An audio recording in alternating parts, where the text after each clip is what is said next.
Ile-Ife Kiise Orirun ìran Yorùbá èmi làrólé Olodumare Oluwo tilẹ Ìwó ló sọ̀rọ̀ jáde bẹ́ẹ̀ Ààfin Ọọnirisa fesi padà ó mà ṣe o Iléeṣẹ United Capital fojú àwọn òṣìṣẹ́ rẹ̀ tó kú nínú ìjàmbá iná nílé gogoro Afriland hàn dé. Àwọn agbébọn ṣekupa obìnrin aláboyún kan, jí èèyàn méjìdínlógún àti àwọn maalu salọ nínú ìkọlu tuntun nípinlẹ Kwara. Kò jọ rárá o, a ò lè fààyè gba irú ìgbésẹ̀ bẹ́ẹ̀, a ò lè máa tẹjú wò ó kó o máa ní ìbálòpọ̀ pẹ̀lú 100 ọkùnrin lọ́jọ́ kan láti fi gba àmì ẹ̀yẹ. Àjọ GWR ló sọ̀rọ̀ jáde bẹ́ẹ̀ fún Mandy Kiss. Ilé aṣòfin àgbà sí ọ́fíìsì Sẹ́nitọ̀ Natasha padà lẹ́yìn tí wọ́n ti gbé tìpa fóṣù 6. Ẹ má dá Ọbásanjọ́ lóhùn o, ó gbìyànjú àti ṣe sáà kẹta àmọ́ olùlẹ̀ ni Usman Bugaje ló sọ̀rọ̀ jáde bẹ́ẹ̀. Olórí Olúwaṣìndárayọ̀ nínú ayé tèmi ni oníròyìn yín. Ẹ gbọ́ àtúpalẹ̀ àwọn ìròyìn náà lẹ́kùnrẹ́rẹ́. You are welcome to Drive TV. If you're new to this channel, consider subscribing so you won't miss out any of our latest video. Ile-Ife Kiise Orirun ìran Yorùbá èmi làrólé Olodumare Oluwo tilẹ Ìwó ló sọ̀rọ̀ jáde bẹ́ẹ̀ Ààfin Ọọnirisa fesi padà. Ààfin Ọọ̀ni Ile-Ife lọ́jọ́ Ìṣẹ́gun Tuesday ti bu ẹnu àtẹ́ lu Oluwo tilẹ Ìwó Ọba Abdulrasheed Àkànbí lórí ọ̀rọ̀ rẹ̀ wípé Ile-Ife Kiise Orirun ìran Yorùbá. Nígbà tó ń kọ ìhà sí ọ̀rọ̀ náà, agbẹnusọ fún Ọọnirisa Moses Ọláfare dá ọ̀rọ̀ Olúwo nù bí omi ìsanwó. Wọ́n ní kò sí onílàákàyè ọlọ́pọlọ pípé èèyàn tí yóò kọbi ara kọ ìhà sí ọ̀rọ̀ Olúwo. Ọba Àkànbí tí ọ̀pọ̀ mọ̀ fún ẹni tó máa ń sọ̀rọ̀ dá awuyewuye sílẹ̀ nínú fídíò kan tó jẹ́ gbígbé sójú òpó ayélujára mọ̀mímọ̀ Facebook lákòókò ìfinijoyè láàfin rẹ̀ kọ̀ jálẹ̀ pé Ile-Ife kò ní àṣà Yorùbá. Láàrin àwọn ìjòyè rẹ̀, Ọba Ìwó jẹ́ kó di mímọ̀ pé èdè tí wọ́n ń sọ ní Ile-Ife tí gbogbo èèyàn gbà pé òun ni orírun ìran Yorùbá yàtọ̀ sí èdè Yorùbá tí gbogbo èèyàn ń sọ. Ó tún sọ̀rọ̀ nípa lílo àwọn gbólóhùn kan. Ile-Ife Kiise Orirun ìran Yorùbá. Ó ní àwọn èèyàn náà kò sọ èdè wa, ó ní èdè wọn yàtọ̀. Wọ́n máa ń pe Ọlọ́run ní Elédùmarè. Olúwo ní kò sí ohun tí ń jẹ́ Elédùmarè nínú èdè Yorùbá. Ó ní Olódùmarè lòun mọ̀ gẹ́gẹ́ bí èdè Yorùbá. Àwọn èèyàn Ile-Ife máa ń sọ pé Ọlọ́fin. Ó ní tí àwọn bá béèrè lọ́wọ́ wọn pé kí ni ìtumọ̀ rẹ̀, wọ́n á sọ wípé ẹni tó ní ààfin. Olúwo ní ṣùgbọ́n ní inú Yorùbá Aláàfin ló ń jẹ. Ile-Ife kò ní àṣà Yorùbá. Olúwo ní òun ní àrólé Olódùmarè nítorí pé òun wà láàfin láti sọ ìtàn òtítọ́. Ó ní Ìwó ní ibi tí èèyàn ti lè rí òdodo ìtàn tí kò sí ní àkọsílẹ̀. Ó tẹnumọ́ pé ìpinnu òun ni láti dáàbò bo irú ẹ̀dá ìtàn àwọn tí kò ní àkọsílẹ̀. Àríyànjiyàn ọ̀rọ̀ orírun ìran Yorùbá àti olórí ọba aládé láti fèèyàn joyè ti dá awuyewuye sílẹ̀ tipẹ́. A ó rántí pé lóṣù kẹjọ irúfẹ́ ọ̀rọ̀ yìí wáyé láàrin Ọọ̀ni Ilé-Ifẹ̀ Ọba Adéyẹyè Ògúnwùsì àti Aláàfin Ọ̀yọ́ Ọba Akeem Owóadé lórí ọ̀rọ̀ oyè ọ̀kanlọ́mọ ilẹ̀ Yorùbá tí wọ́n fún ọkùnrin olókoòwò nílẹ̀ Ìbàdàn Olóyè Dọ̀tun Sànúsí nípasẹ̀ Ọọ̀ni. Aláàfin nípasẹ̀ abẹ́sìnkáwọ́ rẹ̀ lórí ètò ìròyìn Bọ̀dé Dúrójayé sọ pé kò sí ọba aládé kan yàtọ̀ sí òun tí ó ní àṣẹ láti fi èèyàn jẹ oyè kan gbogbo oyè tó kan gbogbo ilẹ̀ Yorùbá. Àkókò náà ló fún Ọọ̀ni ní gbèdéke wákàtí 52 láti wọ́gilé àkọlé náà tàbí kó dojúkọ àwọn àbájáde tí yóò gbẹ̀yìn ìgbésẹ̀ rẹ̀ ọ̀hún. Bákan náà la tún gbọ́ pé ọ̀kanlọ́mọ ilẹ̀ Oòduà ni wọ́n fi dá Olóyè Dọ̀tun lọ́lá kì í ṣe ọ̀kanlọ́mọ ilẹ̀ Yorùbá. Ó mà ṣe o Iléeṣẹ United Capital fojú àwọn òṣìṣẹ́ rẹ̀ tó kú nínú ìjàmbá iná nílé gogoro Afriland hàn dé. Iléeṣẹ́ United Capital ti kéde ikú àwọn òṣìṣẹ́ rẹ̀ 6 tí wọ́n pàdánù ẹ̀mí wọn lásìkò ìṣẹ̀lẹ̀ ìjàmbá iná tí ó wáyé ní Afriland Towers nílùú Èkó. Ìṣẹ̀lẹ̀ ìjàmbá iná tó gba ẹ̀mí àwọn èèyàn náà ló wáyé ní ọjọ́ 16 oṣù kẹsàn-án ọdún 2025. Nínú àtẹ̀jáde kan tí wọ́n fi léde lójú òpó Twitter, wọ́n kéde orúkọ àwọn olóògbé náà: Jésù Tóní Ṣòdípọ̀, Kẹ́hìndé Adéoyè, Ndidi Òkèkè, Olúmídé Oyèfọdúnrìn, Ọpẹ́yẹmí Olóyèdé àti Rebecca Adénúgà. Àwọn aláṣẹ Iléeṣẹ́ United Capital ṣàpèjúwe ìṣẹ̀lẹ̀ náà gẹ́gẹ́ bí èyí tó bani lọ́kàn jẹ́ púpọ̀ nítorí ipa ribiribi tí àwọn olóògbé ọ̀hún kó nínú ìdàgbàsókè iléeṣẹ́ náà. Wọ́n ní pẹ̀lú ìbànújẹ́ ọkàn ni àwọn fi ń kéde ìpapòdà àwọn òṣìṣẹ́ àwọn ọ̀hún tí wọ́n pàdánù ẹ̀mí wọn lásìkò ìṣẹ̀lẹ̀ ìjàmbá iná tó wáyé nílé gàgàrà Afriland Towers. Wọ́n ní ìṣẹ̀lẹ̀ ọ̀hún fi ọgbẹ́ ọkàn tí àwọn kò lè gbàgbé sí àwọn lọ́kàn. Bákan náà ni iléeṣẹ́ náà tún ránṣẹ́ ìbánikẹ́dùn sí àwọn mọ̀lẹ́bí, ọ̀rẹ́ àti èèyàn àwọn olóògbé náà tí wọ́n sì ṣe ìlérí láti tẹ̀síwájú nínú ṣíṣe ìrànlọ́wọ́ fún wọn lásìkò yìí. Wọ́n fi kún pé àwọn ti bẹ̀rẹ̀ ìgbáradì ètò ìsìnkú àwọn olóògbé tí yóò wáyé láti fi rántí ipa tí àwọn olóògbé náà kó fún iléeṣẹ́ náà nígbà tí wọ́n wà láyé. Wọ́n wá ṣe ládùúrà pé kí Ọlọ́run tẹ́ wọn sí afẹ́fẹ́ rere. Látàrí iná tó jó nílé alájà mẹ́jọ náà tó wà lópòpónà Broad erékùṣù Èkó lọ́jọ́ Ìṣẹ́gun Tuesday, ìròyìn sọ pé kò dín ní èèyàn 10 tó bá ìṣẹ̀lẹ̀ náà lọ. Àwọn tó di olóògbé nínú iná tó ṣẹyọ ọ̀hún ní ajá kẹta àti ìkẹrin ilé tí a mọ̀ sí Afriland Towers náà jẹ́ òṣìṣẹ́ iléeṣẹ́ United Capital tó ń rí sí ìdókòwò àti ti àjọ Federal Inland Revenue Service FIRS. Ìròyìn sọ pé èèyàn 6 tí wọ́n jẹ́ òṣìṣẹ́ iléeṣẹ́ United Capital ní iná ọ̀hún gba ẹ̀mí wọn. Àjọ FIRS tó ń pawó wọlé lórílẹ̀‐èdè yìí náà sì fìdí ẹ̀ múlẹ̀ nírọ̀lẹ́ ọjọ́rú Wednesday pé 4 nínú àwọn òṣìṣẹ́ òun ní iná ọ̀hún ṣekú pa. Àtẹ̀jáde ìbánikẹ́dùn tí àjọ òun fi síta ṣàlàyé pé ajá 6 àti ìkeje ilé náà ní àwọn òṣìṣẹ́ ẹ̀ka FIRS ń lò fún ọ́fíìsì. Wọ́n ní nígbà tí olóbó ta àwọn pé iná ń jó níbẹ̀ kíá ni àwọn kàn sí ikọ̀ aláàbò àti àjọ panápaná, àmọ́ ṣáájú kí wọ́n ó tó dé iná ti gorí ilé fẹ̀jú tòtò. Àwọn agbébọn ṣekú pa obìnrin aláboyún kan, jí èèyàn 18 àti àwọn maalu salọ nínú ìkọlù tuntun nípinlẹ Kwara. Àwọn agbébọn tún ṣọṣẹ́ láabi wọn o. Wọ́n tún tàjẹ̀ sílẹ̀ nípinlẹ̀ Kwara, ṣekú pa obìnrin aláboyún kan, jí èèyàn 18 àti àwọn maalu gbé sálọ nínú ìkọlù tuntun sí ọ̀pọ̀ àwọn ìlú. Ìṣẹ̀lẹ̀ ìkọlù náà ló wáyé lọ́jọ́ Ìṣẹ́gun Tuesday nígbà tí 40 àwọn agbébọn adìhámọ́ra ohun ìjagun ṣe bẹ́ẹ̀ ṣe kọlù sí abúlé Mọ́tòkun níjọba ìbílẹ̀ Patigi lórí ọ̀kadà alùpùpù wọn tí wọ́n sì bẹ̀rẹ̀ sí ní ṣínà ìbọn bolẹ̀ tí ọ̀rọ̀ sì di bóòlò ìyá mi, èyí tó mú káwọn ará abúlé sá àsálà fún ẹ̀mí ara wọn. Olùgbé ìlú kan tó bá àwọn akọ̀ròyìn amóhùnmáwòrán Nupeco TV sọ̀rọ̀ ṣàlàyé bí ìṣẹ̀lẹ̀ náà ṣe wáyé. Ó ní àwọn agbébọn náà ni wọ́n dìhámọ́ra ohun ìjagun olóró yabo ìlú àwọn sínú ìbọn bolẹ̀ tí wọ́n sì dá ẹ̀mí obìnrin aláboyún kan légbodò tí wọ́n sì tún jí ọ̀pọ̀ èèyàn sálọ. Àwọn tó bá àwọn akọ̀ròyìn sọ̀rọ̀ fìdí rẹ̀ múlẹ̀ pé ó kéré tán olùgbé ìlú 8 ni wọ́n gbé sálọ ní Mọ́tòkun nígbà tí àwọn agbébọn míì sì tún ṣèkọlù sí abúlé Saragi Emirates níbi tí wọ́n ti jí àwọn ọkùnrin Fúlàní àti àwọn màálù sálọ. Àwọn agbébọn náà jí ọ̀pọ̀ màálù lákòókò ìkọlù oníbejì náà, èyí tó tún mú kí ètò ọrọ̀ ajé tún polúkúmuṣu ní àwọn ìlú tí ètò ààbò tó ti mẹ́hẹ̀ tí ń fojoojúmọ́ ṣẹlẹ̀. Àwọn ará abúlé sọ wípé àwọn aṣèkọlù ọ̀hún ṣọṣẹ́ láabi wọn fún ọ̀pọ̀ wákàtí tí kò sì sí àwọn àjọ elétò ààbò tó gbógun tì wọ́n. A ó rántí pé lọ́jọ́ Ajé Monday náà ní ìròyìn jáde bí àwọn agbésùnmọ̀mí ọ̀hún tó ṣe jí obìnrin àti ọ̀dọ́bìnrin lákòókò ìkọlù òru nílùú Maganiko Ndananji, ìlú kan tó wà lábẹ́ Láfíàgì Emirates níjọba ìbílẹ̀ Edu.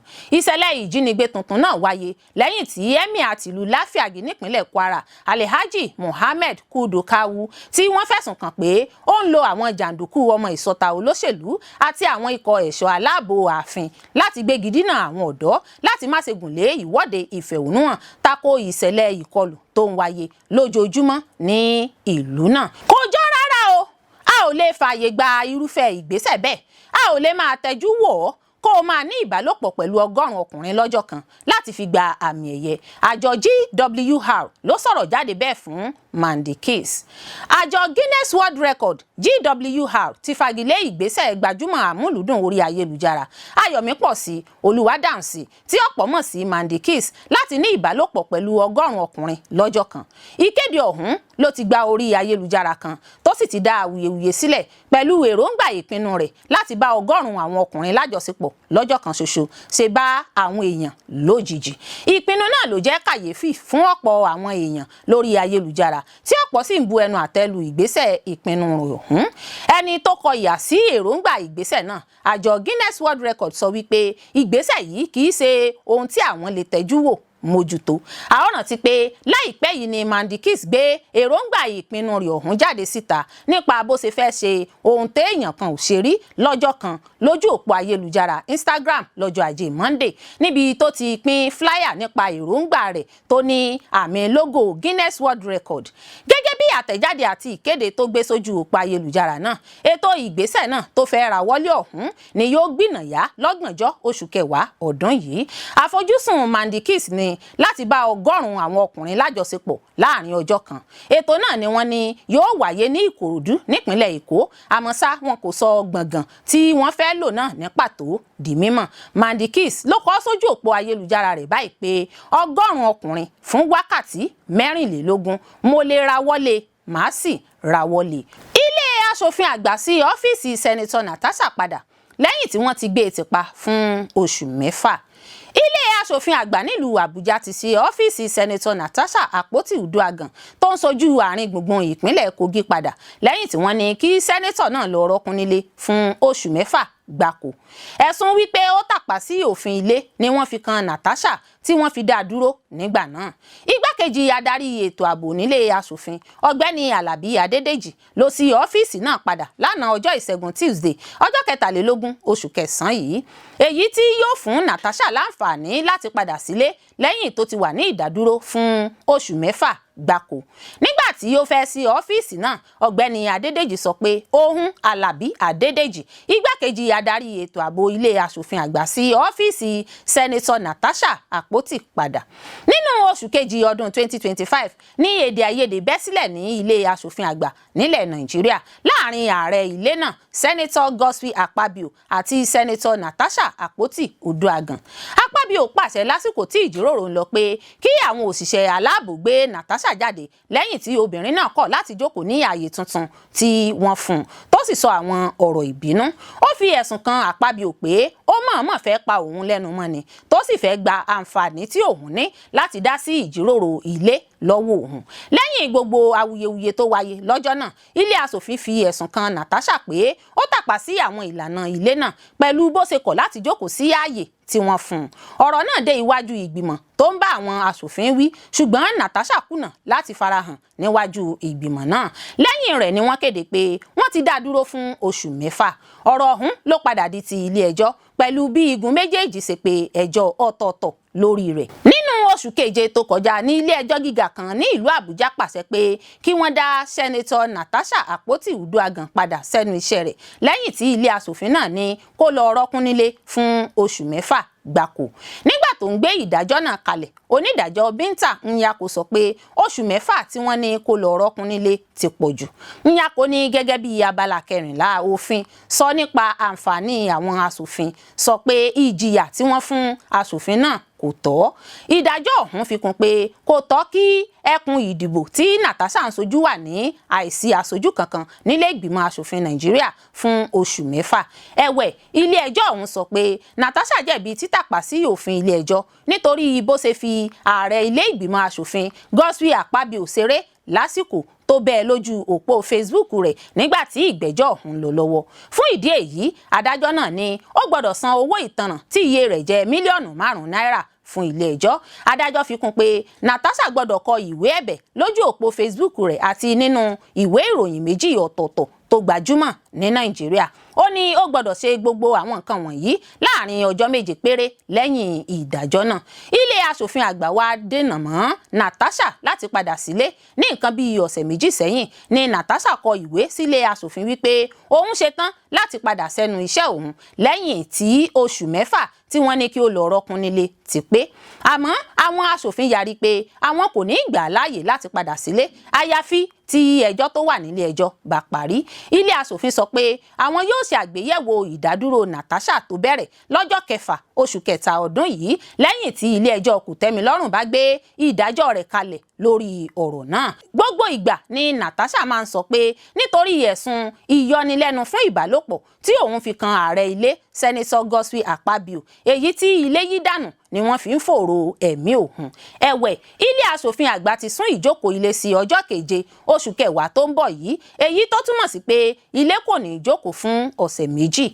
Akọ̀wé ilé Kàmọ́rù Ògúnlànà fìdí ọ̀rọ̀ ọ̀hún múlẹ̀ nínú lẹ́tà kan tó fi ṣọwọ́ sí gbogbo ilé. Ọ̀gbẹ́ni Ògúnlànà rọ gbogbo aṣòfin ṣàkíyèsí ọjọ́ tí ìjókòó yóò bẹ̀rẹ̀ padà. Ìgbìmọ̀ aláṣẹ ilé aṣòfin àgbà àti aṣojúṣòfin ní kí n sọ fún gbogbo aṣòfin àti aráàlú wípé ìjókòó ilé tó yẹ kó bẹ̀rẹ̀ tẹ́lẹ̀ lọ́jọ́ ìṣẹ́gun ọjọ́ 23 oṣù kẹsàn-án yìí ti di sísún síwájú sí ọjọ́ 7 oṣù kẹwàá tó ń bọ̀. Àmọ́ àwọn ìgbìmọ̀ ilé yóò máa bá iṣẹ́ wọn lọ. Ọ̀gbẹ́ni Ògúnlànà ló sọ bẹ́ẹ̀ nínú ìwé tó fi ṣọwọ́ sí gbogbo ilé lásìkò náà. Àmọ́ lẹ́yìn awuyewuye àti gbogbo atótónu, ilé aṣòfin àgbà sí ọ́fíìsì sẹ́nitọ́ Natasha padà lẹ́yìn tí wọ́n ti gbé e tìpa fóṣù 6. Ẹ má dá Ọbásanjọ́ lóhùn o. Ó gbìyànjú àti ṣe sáà kẹta àmọ́ olùlẹ̀ ni. Usman Bugaje ló ṣàlàyé ọ̀rọ̀ bẹ́ẹ̀. Ọ̀mọ̀wé Usman Bugaje, aṣòfin nígbà kan rí, ti tako ọ̀rọ̀ tí ààrẹ Nàìjíríà tẹ́lẹ̀ Olúṣẹ́gun Ọbásanjọ́ sọ pé òun kò gbìyànjú láti du sáà kẹta lásìkò ìjọba òun. Ṣáájú ni Ọbásanjọ́ ti kọ́kọ́ sọ pé irọ́ ni ìròyìn náà níbi ètò kan tí ààrẹ tẹ́lẹ̀ Goodluck Jonathan ṣagbátẹrù rẹ̀. Ọbásanjọ́ sọ níbi ìpàdé náà pé òun kò nífẹ̀ẹ́ sí àti ṣe sáà kẹta, bí bẹ́ẹ̀ kọ́ òun ìbájáwé olúborí tí òun bá gbìyànjú rẹ̀. Ó ní òun kì í ṣe òmùgọ̀, tí òun bá fẹ́ ṣe sáà kẹta òun mọ bí òun ṣe máa ṣe tí òun ò fi jáwé olúborí. Kò sí ọmọ Nàìjíríà kankan, bóyá ó ti kú ni o tàbí yóò sì wà láyé, tí yóò sọ pé òun wá bá òun fún àti ṣe sáà kẹta. Àmọ́ ọ̀kan nínú àwọn àgbà òṣèlú tẹ́lẹ̀ rí, Usman Bugaje, ní irọ́ ni Ọbásanjọ́ pa. Ó ní eré gbogbo ló sá láti lọ fún sáà kẹta àmọ́ ọ̀nà ò gbabẹ̀. Nígbà tó ń sọ̀rọ̀ lórí ẹ̀rọ amóhùnmáwòrán Channels, Bugaje ní Ọbásanjọ́ gbìyànjú láti ṣe àfikún sáà rẹ̀ lórí oyè àmọ́ kò ṣe àṣeyọrí. Gẹ́gẹ́ bó ṣe sọ, púpọ̀ nínú àwọn akẹgbẹ́ rẹ̀ nílé ìgbìmọ̀ aṣòfin lọ́dún náà lọ́hùn-ún ló mọ gbogbo ọgbọ́n tí bàbá Ìyábọ̀ dá láti má fi ipò sílẹ̀ lásìkò tó yẹ. Ó sọ pé òun lè fìdí rẹ̀ múlẹ̀ pé Ọbásanjọ́ gbìyànjú láti ṣe sáà kẹta. Ó ní ó gbìyànjú, bẹ́ẹ̀ ló sa gbogbo ipá rẹ̀ láti rí sáà kẹta ṣe, àmọ́ ó lulẹ̀ nínú ìgbìyànjú rẹ̀ torí pé kò pé ẹnikẹ́ni lórí aago pé òun fẹ́ ṣe sáà kẹta, kì í ṣe ẹ̀rí tó dáńtọ́ láti fìdí rẹ̀ múlẹ̀ pé kò gbìyànjú rẹ̀. Ọgbọ́n ẹ̀wẹ́ ló lò, ṣùgbọ́n gbogbo àwọn nílé ìgbìmọ̀ aṣòfin ni àwọn mọ̀ dáadáa pé ó ṣiṣẹ́ lọ́sàn-án àti ní òru. Kódà púpọ̀ nínú àwọn ni àwọn ẹmẹ̀wà rẹ̀ dúnkòokò mọ́ lásìkò náà. Bugaje ṣàlàyé pé lára àwọn tí wọ́n dúnkòokò mọ́ lọ́dún náà lọ́hùn-ún òun àti sẹ́nítọ̀ tó sojú ẹkùn àríwá nígbà náà Victor La. Ó ní ọ̀rọ̀ náà le tó bẹ́ẹ̀ tí láàfin na pápábora fún ọ̀pọ̀ ọjọ́. Ó ṣàlàyé pé àwọn tó dúnkòokò mọ́ àwọn àtàwọn tó ń fi owó lé àwọn kiri nígbà náà sì wà láyé lónìí. Bẹ́ẹ̀ ni àwọn tó gba owó nígbà náà kò tíì kú, nítorí náà ẹlẹ́rìí òun kò sí ní ọ̀run alákejì. Tí ẹ kò bá gbàgbé, ọdún 2006 ni awuyewuye wáyé lórí àtúnṣe sí òfin ọdún 1999 kí àwọn aṣojú tó paná rẹ̀. Tó bá jẹ́ pé àwọn aṣòfin fi ọwọ́ sí àtúntò náà lọ́dún náà lọ́hùn ni, àwọn ààrẹ ní Nàìjíríà ìbá máa láǹfààní láti máa lò sáà mẹ́ta lórí àlééfà báyìí. Ààrẹ orílẹ̀-èdè Nàìjíríà tẹ́lẹ̀ rí, Olóyè Olúṣẹ́gun Ọbásanjọ́, ló ṣàlàyé pé irọ́ tó jìnnà sí òótọ́ lọ̀rọ̀ táwọn èèyàn kan ń gbé kiri wípé òun gbìyànjú láti du ààrẹ fún sáà kẹta.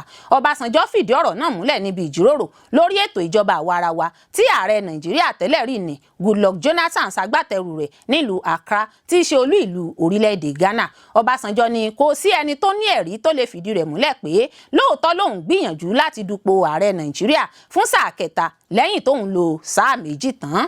Ó sọ pé kì í ṣe pé orí mi ò pé láti dupò ààrẹ fún sáà kẹta. Kò sí ọmọ Nàìjíríà kan, yálà èyí tó ti kú tàbí wà láyé, tó lè sọ pé òun fẹ́ dupò ààrẹ fún sáà kẹta. Àmọ́ Usman Bugaje, tí ó jẹ́ ọmọ ilé ìgbìmọ̀ aṣòfin tẹ́lẹ̀ rí, tako ọ̀rọ̀ Ọbásanjọ́ náà. Ó ní ẹ má dá Ọbásanjọ́ lóhùn o, ó gbìyànjú àti ṣe sáà kẹta àmọ́ olùlẹ̀ ni. Olórí Olúwaṣìndáráyọ̀ nínú ayé tèmi ni oníròyìn yín. Ẹ ṣé púpọ̀ fún gbígbọ́ àti wíwò tí ẹ ń wò wá. Etí tí ẹ fi ń gbọ́ wa kò ní di, ojú tí ẹ fi ń wò wá kò ní fọ́. Láṣẹ Elédùmarè yóò sì dára fún yín.